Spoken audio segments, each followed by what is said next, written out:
After graduating from my Formula Car rookie license, it was time to reveal the true project behind my single seat racing moving forward, and that is taking a very serious stance at getting up to speed in the Formula F4 car, but in VR. Now, it's thanks to the very kind people of Pimax that I have in my possession a Crystal Light VR headset. And in this series, I'm going to be taking a very serious stance at learning how to drive these Formula cars quickly and competitively while truly understanding the nature of VR driving and all of the advantages that it can bring. And trying to learn all this in one of the most chaotic racing series on iRacing was certainly going to be a big task. So, welcome to my personal Formula VR challenge. Let's see how we get on. Let's get into race one. So here we are at Circuit Gilles Villeneuve for our very first Formula F4 races. I was really excited to drive this circuit for the first time on iRacing, and I've got to admit, the little F4 car was a great way to start out on this track. This car has grip and aero, it's a lot of fun to drive, and once I was happy with the fact that I was going to be safe around these circuits and safe handling of the car, I was happy to jump into my first qualifying session and get into some races. Certainly still lots to learn about where the limits are of this car. You can see this beautiful new Pimax livery, thanks to my friend Luke's liveries for this one as always.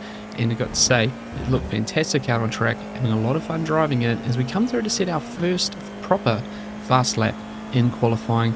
A 1 minute 39.9 to start things off, and it's going to be good enough for P2 on the grid. Now we're going to wait for the start light on here. We're using the clutch pedals to get away, a bit like the Formula F1600. The pedals didn't bring a huge advantage to the launches, and as we come down to turn number one, going to have a car on the inside there. We have the inside run around the outside. It's a little bit of a netcode touch there on the outside of turn number two. He gets a bit of a wiggle, and that allows us to sneak up into position number two. Through turns 3 and 4, be careful not to get too greedy on the throttle and find yourself into that outside wall.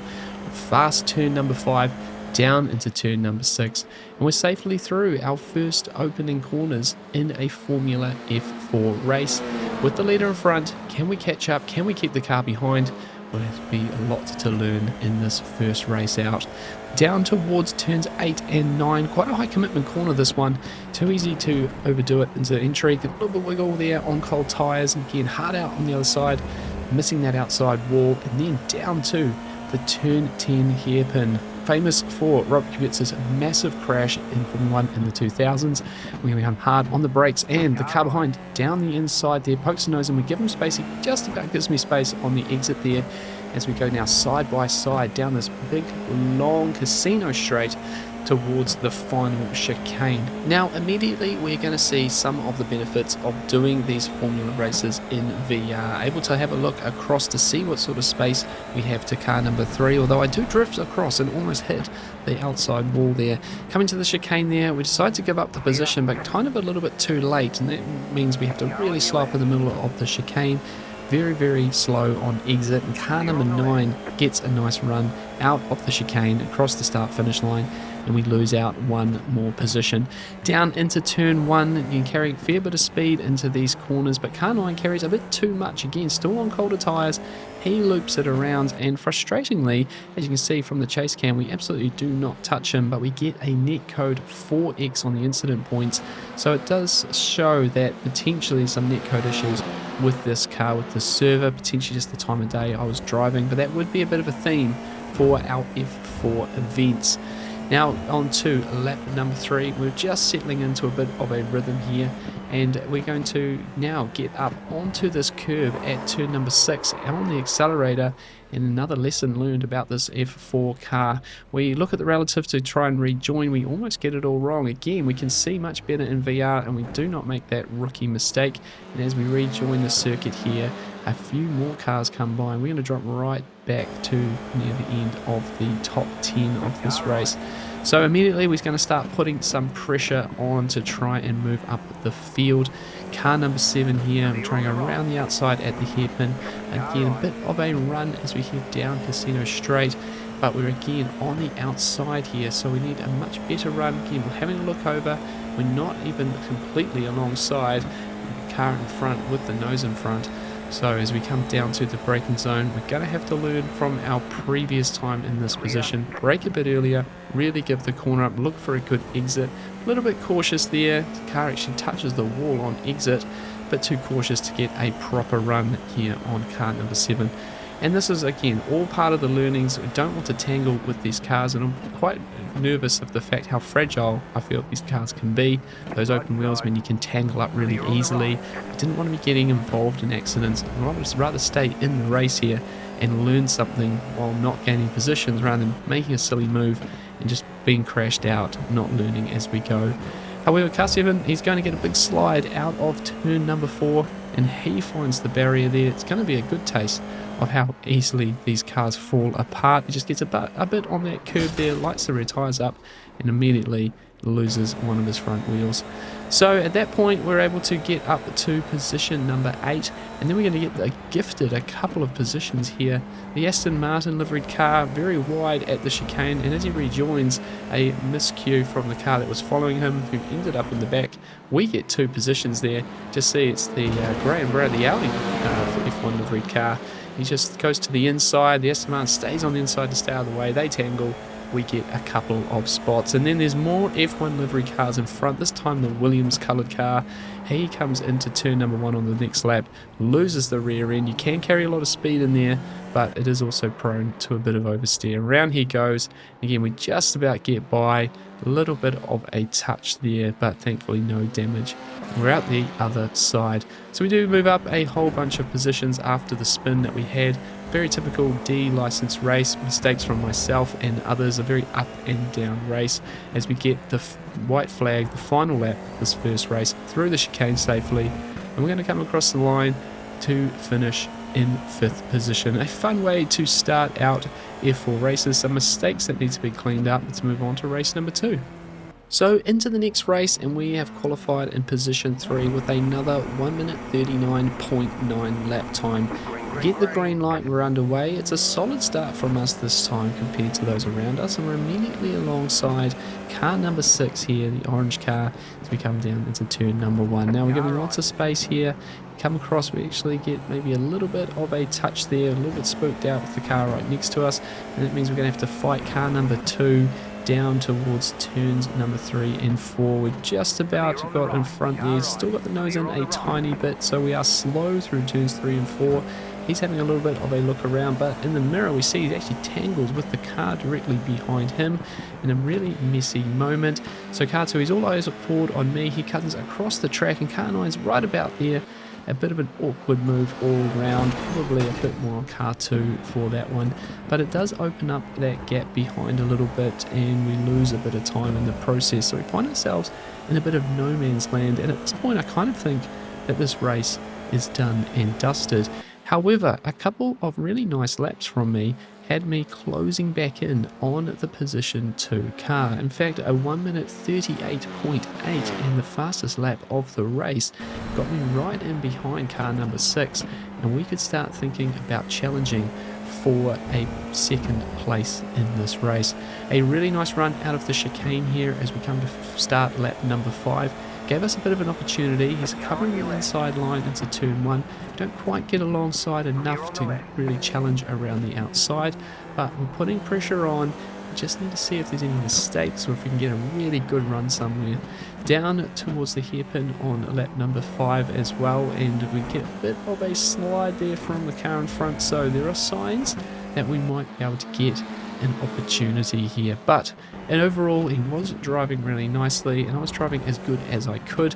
Didn't have a huge amount of extra pace, and that did make it quite tricky to pass. The slipstream effect of these cars is good but not completely excellent, so you don't get a perfect run every time. And even if we come to start the final lap of the race, a bit rugged there from car 6. It basically glances the wall of champions here at Montreal, and we're going to be right on this tail here into the start of the final lap. Obviously my final opportunity this race to try and get a move done, so we're going to really focus on some good exits coming up to turns 3 and 4 here. Just want to try and put a bit of pressure on, trying to get this right, trying to get early on the throttle as I can, get that speed out the other side. Doing a good job, but so is car number 6 up in front through turn 5 towards turn number 6 again, looking trying to get a really good strong exit here. We get up onto the curb a little bit where I'm just a little bit hesitant to get on throttle based on what happened in race number 1, but we get a bit more of a run here as we head down towards turn number 8. Not really a passing opportunity,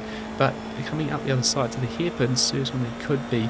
We get hard on the brakes, and initially I think I braked too early, but it turns out car 6 braked too late into that corner. Gets a little bit of a lock up, a little bit of a slide, give him a wave as we head on by. It's not the biggest of mistakes, but that's all we needed in this race. We see here on the replay, he just gets too deep into the corner, starts to lose the rear, has to get out of that one, cut across the grass, and he falls in just behind us there. But it is enough to get P2 position in this race, and what felt like a really good confidence booster for me by putting in some really nice lap times, getting the purple lap for the whole event, and coming across for a really strong P2 position. Race number 3 was going to bring us to a brand new circuit. What I realised about the F4 series that was between the main series and the 3 regional series was that they were all nicely separated in 15-minute intervals, which meant there was always another race to jump into directly after your previous one. So we've jumped into a brand new track on slightly more minimal practice and a very different type of circuit to learn this F4 car. Not to mention, with the increase in my iRacing, we were now inside a much more higher strength of field split, and my 136.6 in qualifying was going to put us in 6th place here, but a full 2 seconds behind the pole sitter of this one. So there is a lot to learn about this car and track, but we're going to go down towards turn number 1 side by side with car 13, get a little bit run. We've got the nose in front through this turn 2 complex, he backs out of it, so we're going to hold on to a bit of position here cleanly, nicely out the other side as we head down towards turn number 4. I certainly was quite nervous for this opening lap though, as the cold tyres on this circuit can be quite tricky in most cars you drive. As we get through turn 6 and 7, get a bit of a lock up there from the car in front. I was trying very hard not to do that myself or lose the rear. A little bit of a wiggle there as we try and get through turn 9 out the other side, but it was in the mirror that we glanced a bit of a messy situation, and here it is, a bunch of cars tangling, another one ploughing into them at the same time. That was down at turn number 9, so we've missed the shenanigans there of lap 1 by positioning ourselves a few spots up the grid, but we were already starting to get that sense of just how crazy some of these F4 races could be during this race or at others in the future, and especially now that we're getting into the higher lobbies and closer to my sort of optimum speed, we're going to find ourselves more and more in the thick of that. Now, decent exit here on lap 1 out of turn 12, final corner for the drag up the hill here, and just now starting to really get the toe as we get across the start finish line to start lap number 2. Going to go to the outside as car 10 defends, but we're going to outbrake ourselves here, go very, very long, a little bit of a lock up, and we're going to miss the apex completely there. No chance of getting by on this particular lap. However, car 10 does have their own moment here at turn number 4, just about losing the rear and going wide, and that does elevate us up to position 4 in this race. Coming into the start on the very next lap though, we outbrake ourselves. We do pinch a brake there, running wide of our apex, and that allows car number 18 sweeping around the outside at turn 2, finding a lot of speed in the first part of this race. That puts the pressure on us to try and keep pace here with the yellow car in front into the final corner here on lap number 3, and the big moment there, turning the car around, the yellow car in front, and we have to go wide of the rumble strip there onto the grass to avoid, and in fact we pick up once again a 4x contact for really some net code here. We do just about get around the outside, but it does pick it up there. You see the bit of the bump there on the actual car that we went by, but didn't feel like there's any damage to our car. We were able to sort of push on, but overall we were struggling a little bit on pace compared to car number 10 that got by when we had to go wide there and avoid that spin. We were getting faster and faster, getting ourselves at 36.3 on the previous lap there. That was lap number 5, and we're just starting to work out this middle sector, which I've got to admit, super fun in this car, in this field of view as well. Being able to look at the apexes, etc., is absolutely a lot of fun. Car 10 has another moment at turn number 4, this one being a little bit bigger, so his couple of seconds advantage on me quickly evaporates. It's very slow on corner exit, and he doesn't move to the inside to do any sort of blocking or anything like that, so we are cleanly by. But that does mean he's immediately back on our tail as we head down the start finish straight once again. Again, we thought we had enough of an opportunity to just take the racing line here, but he makes a bold move down the inside, does basically make the corner as well. We get a nice run out of turn 2, but as he comes back off the curb, we sort of swerve away there, but worried he was going to come over and tangle wheels there. We're going to go side by side a little bit here. He's defending the inside into turn number 4. We're looking not to go around the outside here, but to crisscross underneath here. But car 10 parks it on the apex, a really nice defensive move. We recognise that. We have to check up quite a bit, losing all of our speed and momentum. Nice defence from that driver, a good little battle there as we start the rest of lap number 8 here through turn 6 and 7, trying to be convinced that the tyre and the aero grip is there on this car. And then car 10, he goes a bit deep, almost again losing the rear of the car to slow right up. That allows us to sweep around the outside at turn 9 and gain that position back once again. P4 at the moment, and then we get thrown a bit of a curveball here. Car 1 with a bit of a penalty or some need to come into the pits.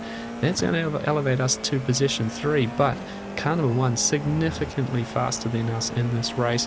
We're almost 20 seconds down on the leaders at this point, so that car's been able to serve some sort of drive-through penalty, and then we make our own mistake here at the final corner. We get tagged by car number 1, which straightens the car up, but we essentially get on the throttle too early, lose the rear, and we get straightened up. But as you can see from the front of the car, there's a fair bit of damage there now, and it's definitely going to affect the handling of our little F4 car, closing behind the next driver in the queue as we come across the line after that incident to start the very final lap of the race. As car 10 has another moment all by themselves, so we have lost a position, we've gained a position back. It's a very chaotic couple of corners for us all having our own mistakes, and now I'm under pressure here by car number 6 into the very final lap of the race. I'm kind of unaware of how much damage the car has at this point. To be honest, I'm surprised I didn't lose a front wing with all the damage and the way the contact happened. We're very slow out of turn 4, and that allows car number 6 to go around the outside. Going to kind of keep our nose in here, and he's giving us space as well as we get through turns 6 and 7, holding the inside line here at turn number 8. We come down towards turn number 9, and that was enough there just to sneak through, take the racing line through 9, and just hold on to that position. Nice little battle there with my damaged car, just about holding on to it. Coming into this final sequence of corners now, early on the throttle, as early as I dare, flat out down the hill towards turn number 12, the final corner, and we want to have a good exit here, but we're very nervous after what happened last lap. On the throttle there, you see all the tyre marks from my spin, just about getting it together there, but car number 6 right on the tail, 0.3 behind. I'm watching that relative, watching the rear view mirrors. Is he going to get a bit of a run here? We just see him closing, take the shortest line possible to the line. He pulls out of the slipstream. Do we have enough? We lurch ourselves forward, and I think we've just about done enough. We get the updated standings on the line, and we have held on to position number 4 here. How close it was with that driver, a few more meters of racetrack, and he absolutely would have had me. That speed advantage as he get over the line was significant, but just not quite enough for him to take that position off me. So a nice little fun race there, full of dramas and full of ups and downs. What a race number 3. So it's back to Circuit Gilles Villeneuve for our final F4 race of our first week with our D license in Formula Cars. I was keen to learn from those first 3 races and have a mistake-free run here at the Montreal circuit, and again against a high strength of field we're going to have to put a really good qualifying lap together to try and be up near the front. We've done a 39.38 in our opening run, and things were going really nicely until the final chicane here on our second flying lap. Too hot into the chicane, up on that sausage curb, really got to try and catch the slide, and we lose our 4/10 advantage and end up with another 39.3. So that 38 something lap was possible in qualifying, but we will start out of P7. We're still a second and a half away from the pole sitters, so there is still so much time to find here. Straight into the race start though, and we're going to take that green flag down towards turn number 1. Not the greatest start from me, so we find ourselves side by side with car number 9, and then we take a very wide line through turn 2, missing that turn-in point a little bit. Safe but wide, we're going to lose that spot, and then a little bit of pressure from the cars behind into turns 3 and 4. Once again, just being careful on those cold tyres, and we're going to have to do a really good job in this race if we want to keep up with these cars in front. Lots of them being a little bit faster than me, but I knew that if I got things right, we could just about hang on to the back of them. Down into the hairpin here on the opening lap, and the cars behind, they go side by side into the hairpin. That's going to take a little bit of pressure off as we head down the casino straight once again, heading towards that chicane, and then these guys get into a real tangle here at the final chicane, and car 5 ends up into the wall of champions. Now I'd love your comments on this one. Who is at fault for this move? I'd love to know, because in GT racing it absolutely needs to give space here. Car 5 does not, but in F1 rules the corner apex sort of determines whose corner it is. So if you are a Formula driver, let me know how you would have called that particular move, and we can all learn from that moment in this race. Through turns 3 and 4 then, and we're pushing on a little bit. Car 9 gets right over that grass section of turn number 4, and you can pick up a slowdown there. I can't see it on the telemetry, but as we come out of turn number 5 here, he absolutely pulls over, and you have to avoid him essentially, as he is trying to serve that slowdown penalty. So we are going to move up one position to P7. Then at the start of the next lap, a spin there for the Red Bull can livery car, and we go wide just to try and avoid him rolling back on track, and the car behind does get into the back of us. We pick up a 4x contact, which is a bit unfortunate. Now on the same lap, car number 4 has a really big moment, a really big slide, keeps it out of the wall, and we come across him being very slow through turns 5 up towards turn 6. We do manage to sneak on by, but it does put us in a precarious situation, because car 4 significantly quicker than we were in qualifying, and he was going to be right on our tail, probably being a bit of a nuisance now for the next few laps. We don't want to tangle with faster drivers, still trying to have our own race, but we are wanting to race. We don't want to just let cars by. They'll absolutely have to make the move on us. Down into the chicane now here, and car number 4 directly behind us, trying to get on the power. A little bit of a hesitation there. Car 4 has the move. He's down the inside, he's showing the nose, he's just hanging in there. We have to give the corner away, but then he's slow on the exit as well, so we just go straight on by. But it gives car 9 a run now. He's right on our tail here. We're going to go defensive here down into turn number 1, but we don't want to outbrake ourselves either, and he's going to hang it around the outside at turn number 1, giving each other space, just enough room there. But car 9 with a better exit right there as we get towards turn number 3, and we're going to have to give this one away as well, as he definitely has enough of a car in front. Bit of a run here, and this time we are going to go too much over that second part of turns 3 and 4. We pick up the slowdown, directly move to the outside of the circuit to serve it, but we are going to lose 3 positions in the process. So good battling, really good fun actually, going side by side with a number of cars there, just missing out a little bit. Of course, the group in front was not done yet, as car number 4 looks for a really aggressive move down the inside of car 9, going for a gap that didn't really exist, and then had absolutely no chance of making the corner. It also puts off car 9 to its braking zone, and they have a little half spin, missing the wall thankfully. But yeah, again, very aggressive driving by car 4, and quite glad to not be in the middle of that. Now up ahead, car 4 and car 7 battling. Car 7 was trying around the outside there, and that's certainly not going to work through turns 8 and 9 as we head down to the hairpin on lap number 7. Got a bit of a run here, but obviously not close enough for a dive at the hairpin. Car 7 then has a big slide out of the final hairpin as we head down the straight once again, side by side, looking across. A bit of a run here. Would this be enough to get a nose in front? But once again, a bit like how we had in race 2, we're side by side on the outside towards the chicane, and this is certainly not the best place to be. So we're going to brake early, look for a nice run through the chicane, but car 7 does a nice job of that. We both get over those sausage curves a bit too much, and that is not going to be enough. We put a bit of pressure on car 7 at the start of the next lap, and there's a slither of hope that we might be able to keep pace with this driver, but over the next few laps he's putting in a slightly better performance there, and he's going to skip away from us by a small margin. On to the last lap now. We do have a back marker to deal with who moves to the inside, lets us by into turn number 6, but overall a much more mistake-free run. Apart from picking up the slowdown, felt like we dealt with the whole race a lot better than in the previous ones. Nice and cautious through the final chicane, no final corner mess here, and it is going to be a P7 finish. Not too shabby versus the strength of field we had. Some nice clean battles, made the right decisions I think for the skill that I have, and it's a really great time to finish off F4 races for this week.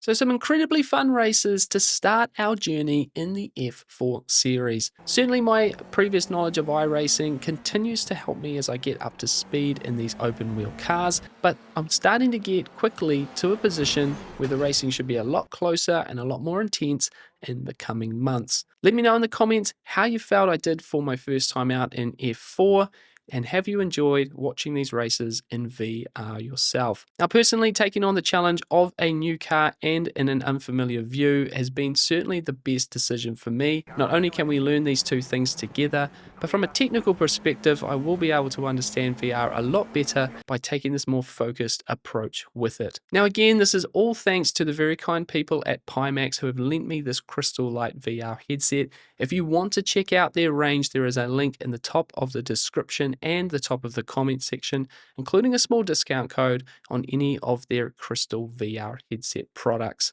If you have any comments also about the VR viewpoint, anything that you want to see to make these videos more enjoyable to watch, then please leave that feedback in the comment section as well. I do want to do a lot of work on this to really hone in a good viewing experience for you guys. Again, this feels like starting everything all over again, being a rookie once again. There's lots of little details to work out. But of course, if you want to see more of these Formula F4 cars on the channel, then please consider subscribing and leaving a like if you did enjoy it at any point. Race hard, stay positive, and I look forward to seeing you in the next VR video soon. Cheers.